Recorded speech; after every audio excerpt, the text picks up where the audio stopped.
Hi, Scott Livingston here from ReconditioningHQ.com, and what I'm going to talk about today is a little bit about exercise context and also about the non-negotiables concept that I've talked about before. So I have Eric Gay, who's volunteered to just demonstrate a tuck movement. And what I want you to see is in a skier, we have a ski boot, locks up the ankle. You have a minimal amount of movement that you can acquire through the ankle.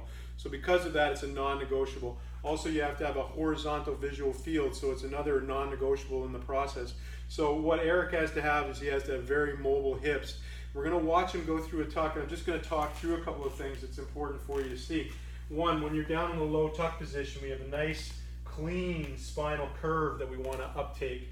We have to have a nice low hip seat, okay? The hip has to be very dynamic, so if Eric goes up and down out of that, when he's skiing, he wants to be able to up and down through that, so like a shock absorber. What we don't want is sort of the can opener or clam where they open up through here. What happens when he opens up through there in order to shift is he's going to get blown air in front of him. It's going to slow him down. So we want this up and down, and that means this zone of his body has to be extremely mobile and functional.